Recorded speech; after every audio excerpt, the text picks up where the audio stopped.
Thanks, everybody. So we've been talking about it with this group. We've been talking about technical versus adaptive challenges. And I won't get into, you all understand that this is a big adaptive challenge world as well as plenty of technical challenges. And the idea is there may be some things there that the wisdom of the group could help for your individual work. And so the article that John sent you the link for was just for some of us, it's just a reminder about these ideas. For some, I don't think anyone here would have been new for, but maybe somebody else who didn't come to the meeting, it would have been. So leadership, as described in the article, is accepting responsibility for enabling others to achieve shared purpose in the face of uncertainty. And according to Greenberg's mentor, Marshall, oh, sorry, that was according to his mentor. The face of uncertainty is key. That's why we need this type of leadership today. And I love this article right now because, like during COVID, there were a couple of keywords. One was pivot, right? Like if you had a dime for every time someone said pivot, if I had a dime for every time I've heard the word uncertainty, I would be running my own hedge fund or something like that. Whatever people do with lots of money these days, owning a yacht, I guess. So that's why I really liked that quote for today. So we're going to start off having everyone reintroduce themselves, stating one of their core values that relates to your work on including children with significant disabilities, right? So what value has gotten you into the work, or what value keeps you going? What do you try to focus on? And I'll have a list of values so we can think through that. And I'll be thinking about it too. We have a discovery and action dialogue, and that's a liberating structure that just helps folks to share a challenge and have others ask questions about it to get them thinking through it. And then W3 is what, so what, now what? If we have time for that, we may talk about moving forward as a group so that we can think about shared leadership or distributed leadership for this group. So leading from our core values. I have the link here because I'll share these slides after our meeting. I have a slide for note taking for our conversations. So you're going to have a chance to look at the values. You're going to choose one or two values you are working from when it comes to including, I have too many works there, but when it comes to your efforts to include children with significant disabilities, what values you think most relate to that. And after you've had a couple of minutes of just individual thinking time, we're going to come back together and each person is going to share that value and how it relates to your work. Any questions about what we're doing with the core values and introductions? All right, so let's go ahead and go here.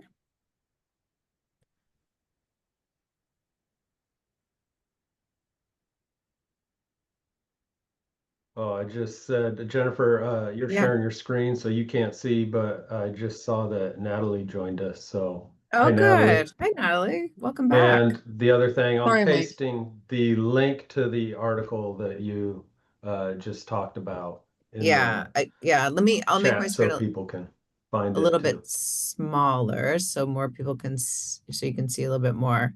But yeah, feel free to go to here. I'm going to paste this in the chat.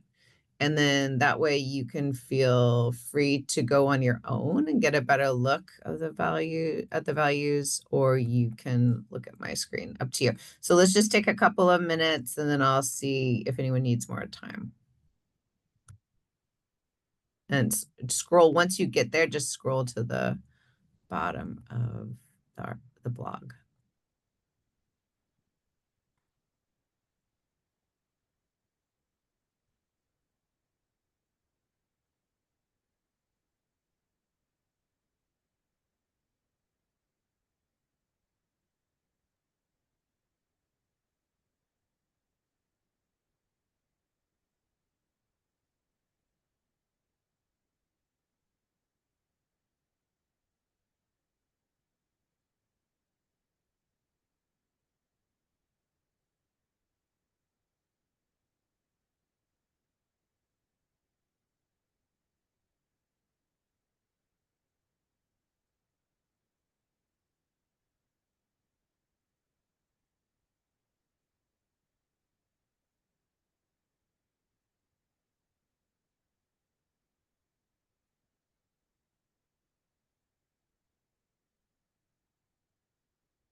All right. Does anyone need a couple more minutes?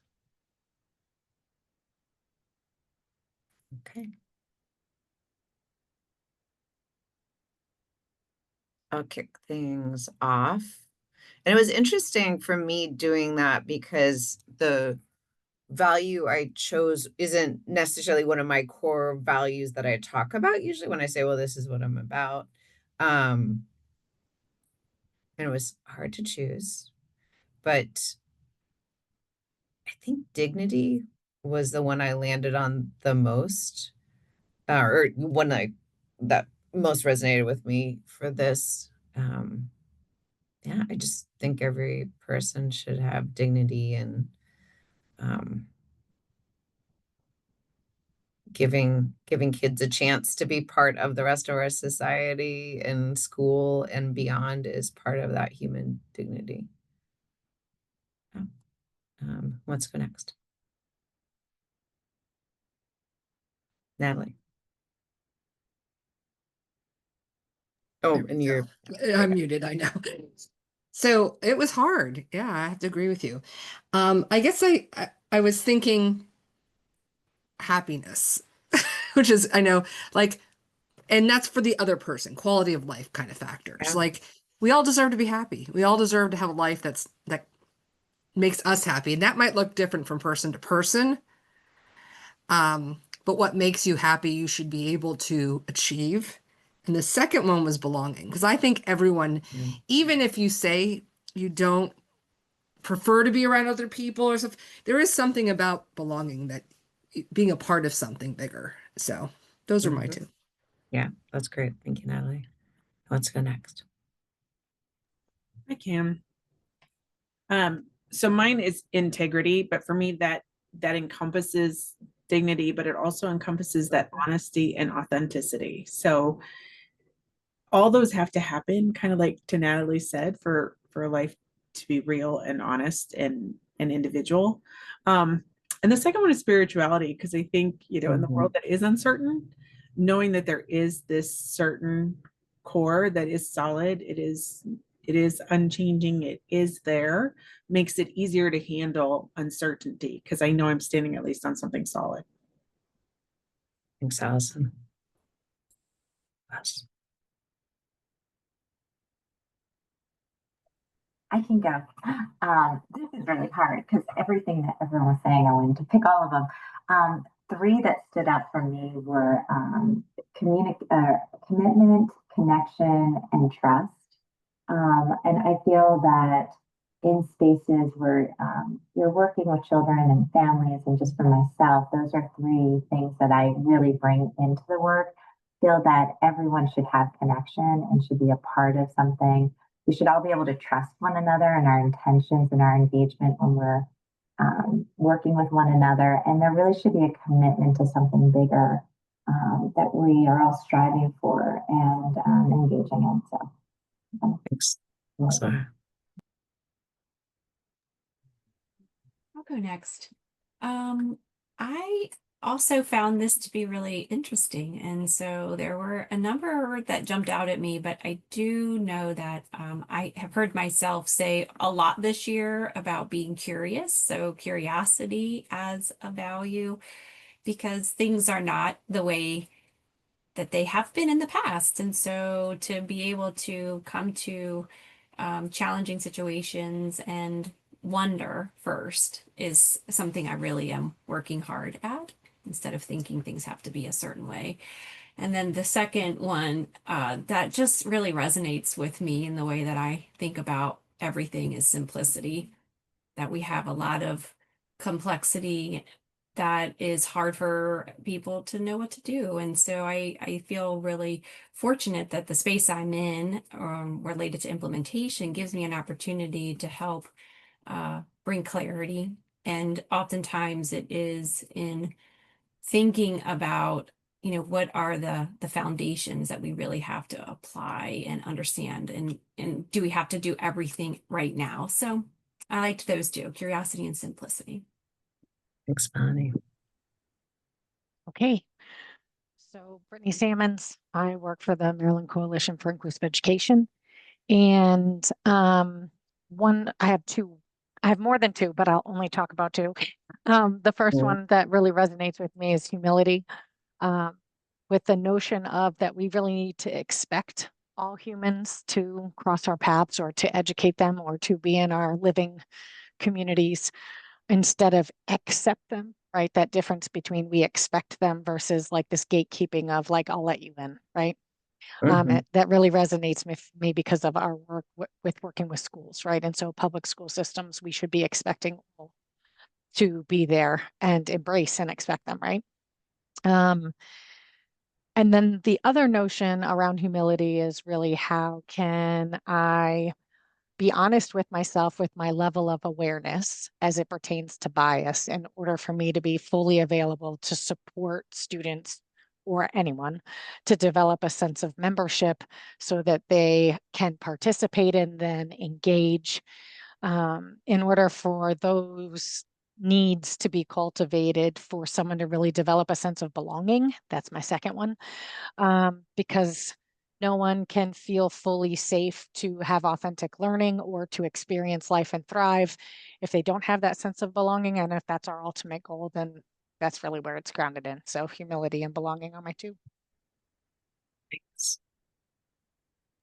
That's a perfect segue for me. Belonging was the one that jumped out to me. I know how important feeling belonging is to me. And I also have been around plenty of situations where people don't belong and it stifles not just them, the community, but also stifles me. And so I really appreciate this sense of belonging. And my second value was service.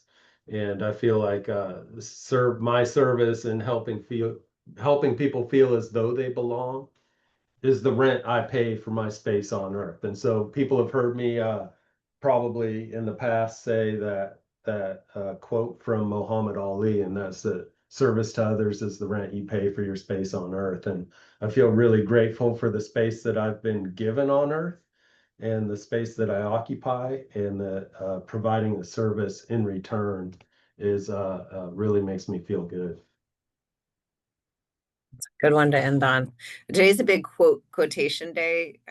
I feel like, I mean, I think a lot of people do receive inspiration from reading others' quotes. So we'll have a few more for you all. And thanks everyone for sharing that.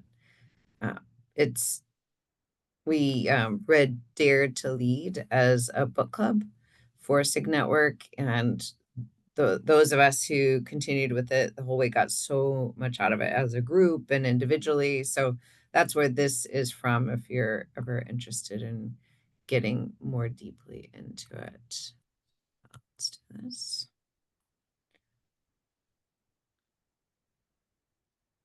So here's that next quote. They're the hardest challenges, adaptive ones are, because they're complex, to Melanie's point, right? Even the problem is not fully understood. They're sticky with no clear answer. There are no solutions, only progress. But the question remains how to move forward anyway. And I like the idea of making it as simple as possible for others. And I feel like each of you do that work. I've seen you do that work. And I think maybe there is some comfort in the idea that there's not necessarily like this one solution, but you're progressing in the right direction. That makes me feel good about it. I don't know how it that resonates with you. I thought it was interesting to hear this word sticky because we've used sticky in a more positive sense, right? With like made to stick was all about your communication sticking with people. And this is like trying to pull out the best result for kids with significant needs from a more challenging or more of a morass sometimes. So what we're going to do next is each person is going to have an opportunity, if they would like, to share a challenge that relates to your work with including children with significant disabilities, or maybe that, someone you're working with is having this challenge. And we're going to use the liberating structure called discovery and action dialogue. So a liberating structure, has everyone heard of those? Thumbs up if you've heard of them before. Okay, so we're good on that. The discovery and action dialogue is a way of just asking questions. And it's interesting. I'm kind of trusting the process on this one because I looked at the questions. I was like, I don't know if these are the questions I would have asked. But they've tried it out with a lot of different groups and had a lot of success, the liberating structure people. And so we'll see how it goes. And then you all can give me feedback and we'll see if we do it again. So from the article, Greenberg believes that seeing uncertainty in the definition of leadership is a positive because one does not have to have the answers. In fact, as the leader in an adaptive situation, you can't solve it yourself. You need to help your group make progress. That's all you can do, and that is a success.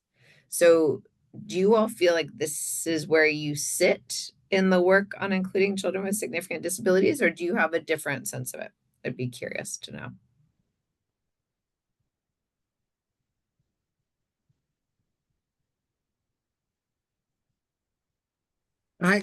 I would agree. I mean, in our work that we are doing, obviously the leaders don't have the answers, all the answers. They might have a few, but they need their team around them to, you know, because first of all, leaders leave, teachers leave, people come and go. You need to have a team that makes progress, uh, or it doesn't, or something just doesn't go away. So we're talking about creating sustainable systemic efforts in the area of inclusion for this. So Yeah. yeah, in our work, this is very important. Yeah. Yeah. I was trying to think of a current, just in my role here in the department, some of the challenges we are facing right now. And I'm thinking of our leader and if she had tried to do things on her own right now, she would have missed a million little pieces, right? Because everyone kind of understands something and sees this aspect of it, or their strength is in the details, so they know that this is happening, or they've had this experience with a grantee before. And so once you bring that all together, you are so much more equipped to take the next step. So here are the questions. Like I said, we'll see if these are questions that we agree with. Maybe there are one or two that we wouldn't use again. But another quote from the article is, "We thrive by addressing the problems that arise in the life of our groups, whether it's an organization, community, patient, or institution. But we need to think carefully about the nature of the challenge we're facing." So this is our opportunity to think carefully about the nature of the challenge. And these are the questions we're using to get into it. So who wants to be the first person to present a challenge? Jen, I don't think I understand what to do. Can you Yeah. take me back real quick? Totally. All you need to do is share a challenge that either you are facing in your work and including with children with significant disabilities, or one of the sites you're working with or the individuals you're working with is facing. So it needs to be a discrete challenge that you can say in, not too many sentences. You can give just a little bit of an overview or summary of it. And then I will ask you, I'll facilitate this first one. We'll see if anyone wants to take over facilitation. And I'm just going to ask you these questions and you answer as many as you can. As a way, it's problem solving as a group, because after you've been asked these questions, the others can throw in just what their thinking is about it or any ideas that they have for you. But thank you for asking for that clarification. Good. I don't mind throwing one out there. Let's do it. And it's probably common. When we work with certain school systems, oftentimes there are systemic barriers such as having students tracked, or that there are programs for students maybe who are advanced or multilingual or Montessori. And so because of the tracks that they create, it really segregates and silos not only the educators, but the students. Okay, thank you. That's really helpful. How do you know when that problem is present? The tracking and segregation that's kind of sounds like it's like an infrastructure. You know, this is the way we've Sure. created it. How do you know when that problem is present? So when we attempt to schedule students in natural proportions in order to strategically distribute student support needs and students' challenge needs, it rears its ugly head because they're all siloed. And how do you contribute effectively to solving the problem of the silos? In many cases, we find out when we're at the schoolhouse trying to schedule that that's the situation. And so we often take that to our district leadership team in an effort to get more information. Like Melanie, you mentioned like curiosity being an approach that you take. And so we don't want to come to the table and say, because we use this method and because you have these structures, it's a barrier and you need to remove it. So we attempt to resolve or get at the root of the problem by asking questions around it. Right. What prevents you from are there times when, and what prevents you from doing this thing that works of finding answers maybe from the district or there and taking the actions you need to take? So in some locations, the district team is in a position to be able to remove those barriers rather quickly and without much pushback. In other districts that we might work in, it is such an ingrained and historical way that has been going on that that's kind of where we run up hard to a wall for resolving any of those barriers. And do you know anybody, I'd say, like, you know, is there anybody who's acting as a consultant or a coach or any school specifically that's been able to frequently solve this problem of silos and overcome their barriers? Yes. There are other schools that we offer to connect or districts that we can connect those people to offer like, well, this is the way that we approached it. Here are the strategies that we took to educate our community and other stakeholders in order to start the conversation about why change might need to happen with the different things. And what behaviors or practices made their success possible, these schools who were successful, their models? Leadership. So leadership being the backbone to uphold the why behind making those changes. That's the short answer. Yeah. So I hear two things I hear having a strong rationale and having leadership who voices that rationale in a way that works for the staff. Is that right? I would also say that those leaders understood their community and stakeholder groups in order to know the best way to educate people and bring them along. Okay. So this was not their first time trying to communicate about a big challenge, right? Is that I right? would, I'd probably say, yeah. Yeah. Yeah. Brittany, can I ask a question? Sure. The schools that are more ingrained, it sounds like you're setting up a mentor-mentee sort of relationship between the schools that are successful and those that are ingrained. Are the schools that are ingrained receptive to that? Oh, yeah. So, I mean, people like to talk about their successes, right? I mean, Mm-hmm. you know what I mean? And especially when it was perceived that it might have been a fail or a barrier in the beginning, right? Because you've got like this overcoming, we overcame this obstacle, we were able to find a solution, which is and you don't want to hold that secret. Like you want to help people be able to do similar things that you're trying to achieve. So I feel like people are always willing to share strategies and resources. Education is always about stealing and dealing. Sounds like a country song waiting to happen. Good question, John. So this is how I read this question. I don't know if this is what they actually meant. I'd have to read some of their case studies to know, but so when they say, what ideas have you had so far about solving the problem? I'm taking it to be like, what are some other things you thought of? Like you've talked about, you know, asking questions and peering, like kind of like having a mentorship or models to learn from. What other ideas have you had that maybe haven't been put into play yet?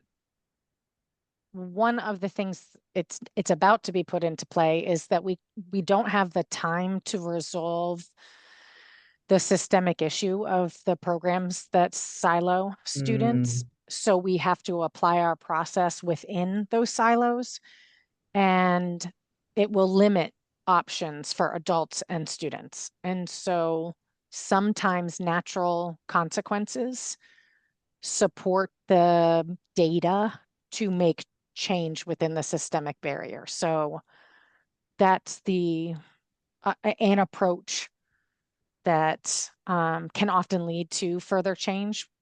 And since we always start small so we can go big, we're hoping that that will push the need for change in that direction. But that's the idea. There's no S mm, on that. yeah, yeah. So there's one idea for it so far, and hopefully the group will have a few others for you as well. What to do that, to share, here are the results of the way that things are set up right now. What is there anything specific that needs to be done to make that happen? I think one of the things, since we're about to apply it in some of the locations, would be to show this is what it is and this is what it could be, Mm-hmm. as a way to help people visualize the different ways that the strategic scheduling could be maximized, and then lead with what are the successes that we've had with this method of scheduling, and then where are the barriers? Where are we coming up with the barriers still as we're working through the process? I mean, those are probably the two most helpful ways to be upfront about it, right? Because it's not about, we don't want to shame. It has nothing to do with that. It has everything to do with, number one, when you're talking about systemic change or running up to systemic barriers, change is hard and it takes time when they're big. And this is a huge systemic barrier, right? And it's not perceived as a barrier to everybody in the game. And so when people don't understand the implications for everybody, not just some of the people, because that's how it's often perceived, like that this process is really to support students with disabilities, when in reality, the strategic scheduling supports all. Mm-hmm. But because we come at it through the door of supporting students with disabilities, that is a hard um, perception to remove. Who else needs to be involved to make that happen? Well, the great thing is that we had the foresight to bring in people who were a part of advanced learning, who were a part of multilingual learners. So all of the people who are on the ground working with those students, as well as the supervisors, directors, other central office personnel to the table to give them an overview of what the process is. And so they reinforced the barriers that are there, as well as were extremely interested, curious, and wanted to be a part of the process. So that is extremely hopeful, because we're starting out the gate with, they too want to be problem solvers. It's not like we don't do that and we can't. It's, Right.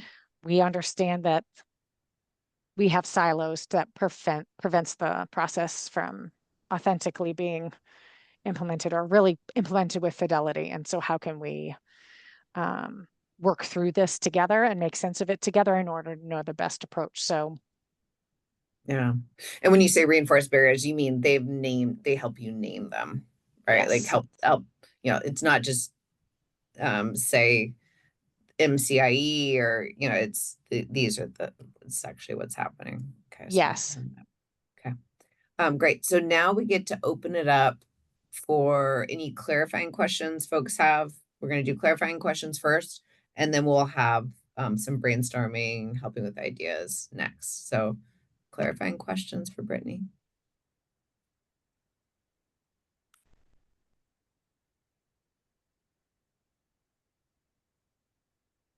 Brittany, I wonder about the onboarding of projects and what that looks like for this particular problem. So in the beginning, we of our work, we talk about the specific practices that we use in order to support systems change, scheduling with natural proportions being one of them. So schools get a preview of that, and so does the district. I could go on if okay. That's what I was curious about. Thank you. Mhm. Other clarifying questions? Okay, now we can get into the deeper questions and the ideas for Brittany.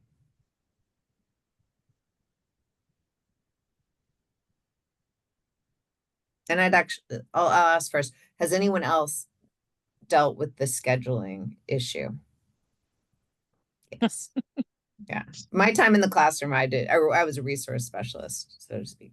So yes, I did as well, just even on the individual basis. And has anything worked for you all when it comes to setting up systems? Well, we have a lot of work we're doing with the tie center right now. So that is pretty much, so they have to go through all their assessment tools and pretty much they have to commit to make the changes. Like we're not going to spend our time or effort into a place that's not going to, when we have over 700 school districts, there's only so many consultants.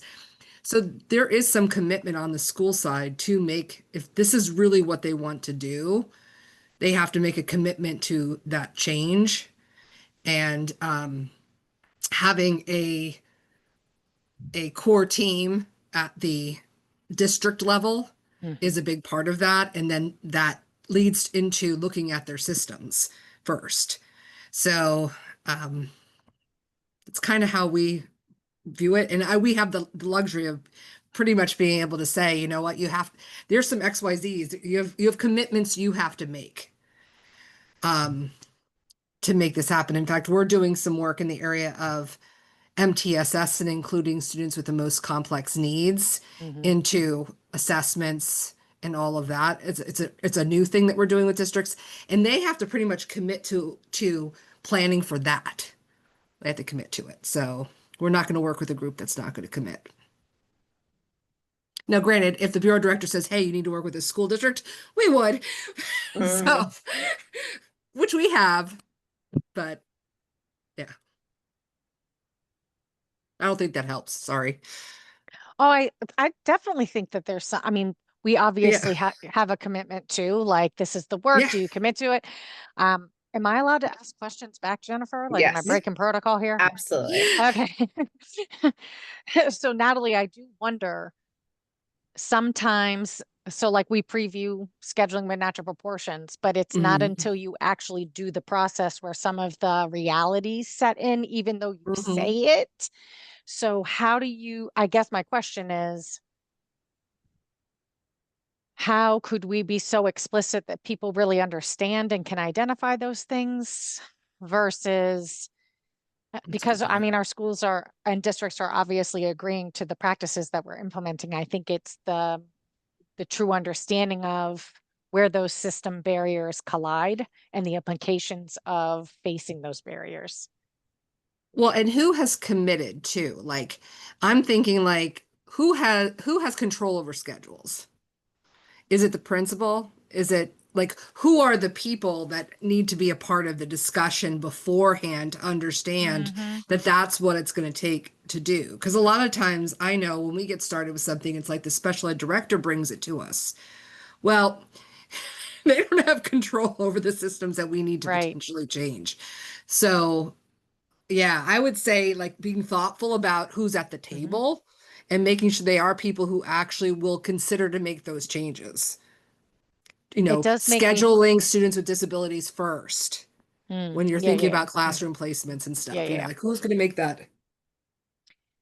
I think you're bringing up a larger solution, which would be what can we fine tune in our readiness phase where we are Mhm. previewing those things, and maybe even consider of the specific practices that come with our work Who Mhm. needs to be at the table for each of those things, because we have a history now of like where we come up with our own, where we identify those systemic barriers.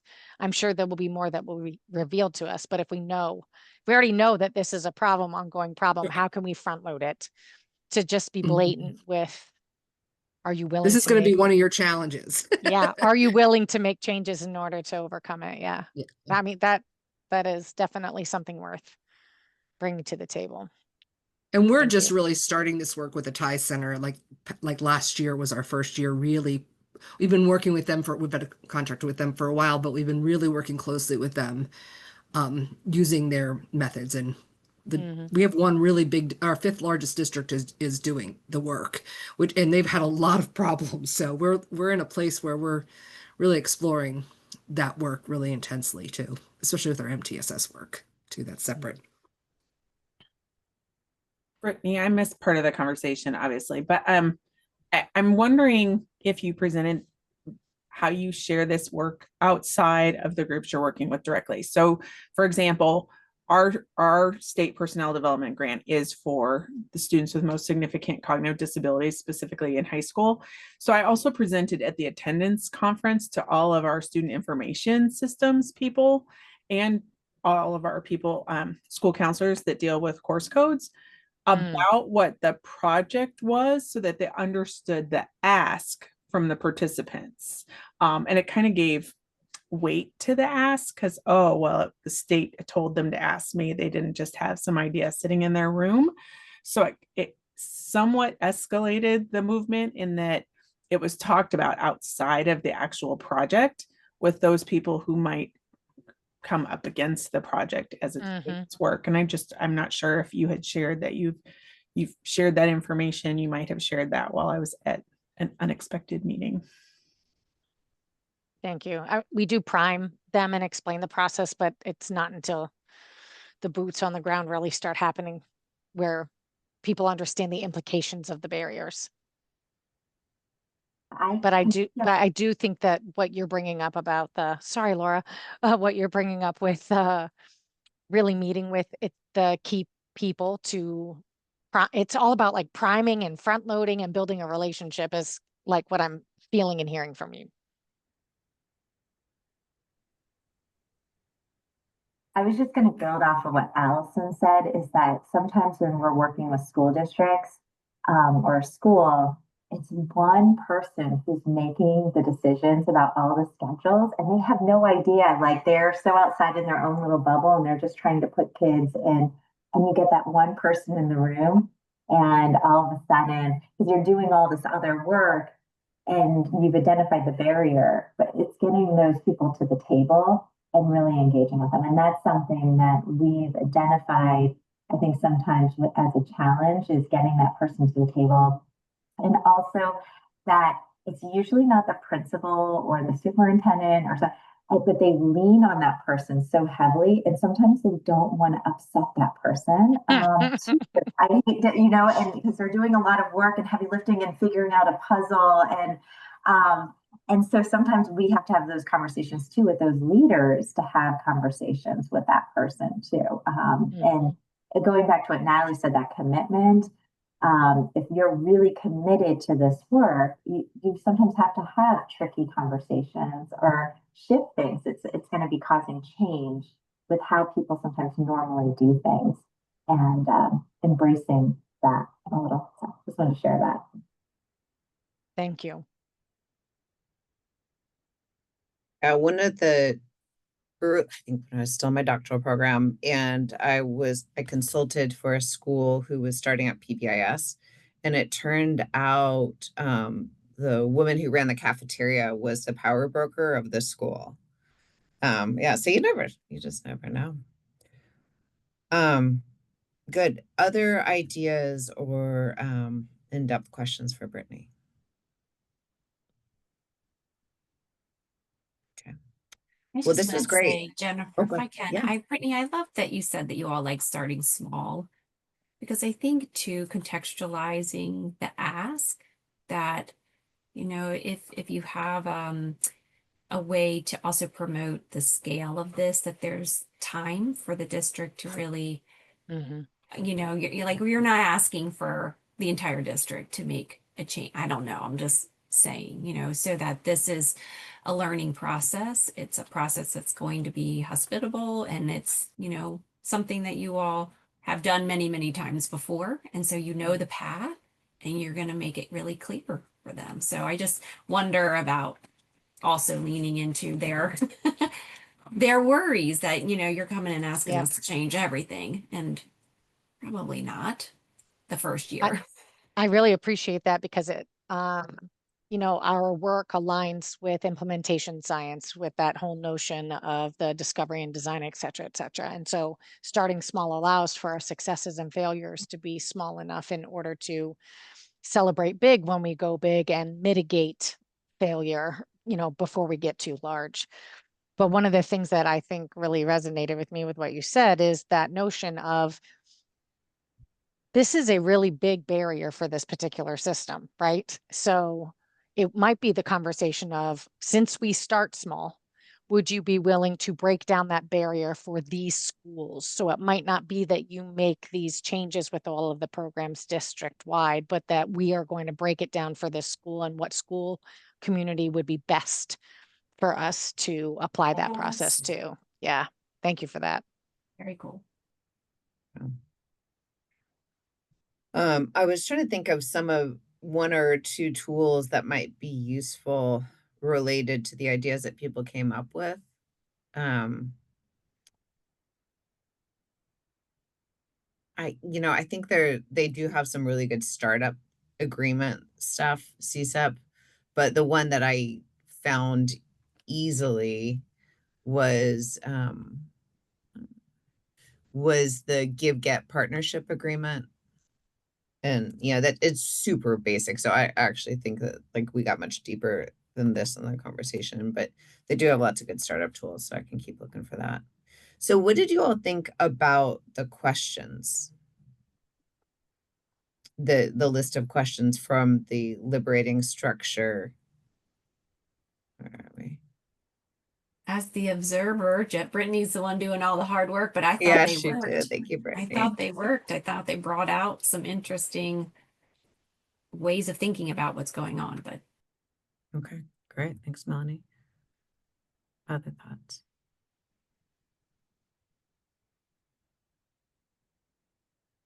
Brittany, what did you think of them? I found it interesting because, like, in the back of my mind, I'm like, obviously, we've been trying to solve this problem for a long time. I am going to be like the lottery winner if we have a solution that actually works. Like, Yeah. so I feel like when you get to the point where you're like, we still haven't found a solution for this, these questions hold two things. Number one, they force the person who is bringing the problem to the table to stick to a specific way of thinking, a schema, instead of admiring the problem, right? So it really is drilling it down and naming the things acknowledging the things that you've tried before, but also really grounding yourself. And then I feel like it sets the stage for the people who are going to provide you input some footing for not asking questions repeated it like over and over again, or repeating the questions. But that was just my experience. Yeah. Yeah. Good. Well, yours is the main experience right now. So thank you again for being willing to do it. And this is again from the article, but it gets at something that I think about a lot when it comes to when I worked at the state level in a state Department of Education, and now that I work at the federal level. You can legislate your little heart out. You can have all the agreements, right? Like, and I remember there was a TA center that will remain nameless, and this was a few years back. Very well known person in our field was leading it, and he said, "We are going to make those superintendents sign to do all of this." It was like, and if they decide not to do it, how much are they going to care that they have that signature on? They don't. I mean, it doesn't. What are you going to do?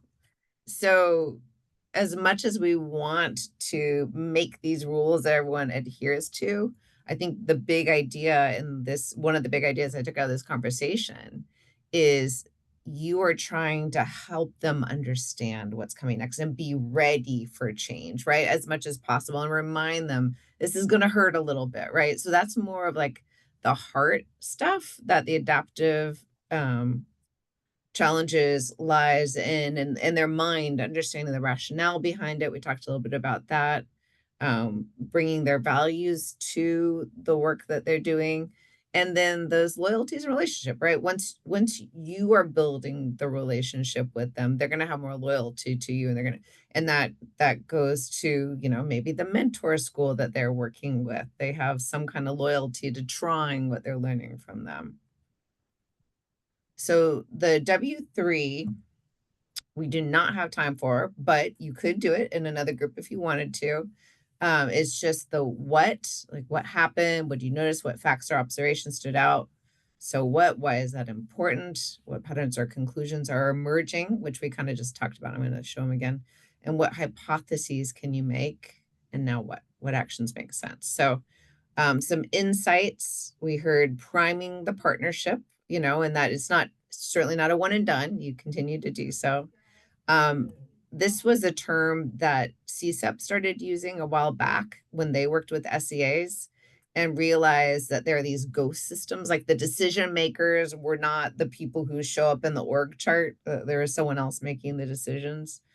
So those unknown leaders, being curious and unearthing what's behind certain systems and decisions, who needs to be at the table to answer questions and make the decision. So that relates to the ghost systems.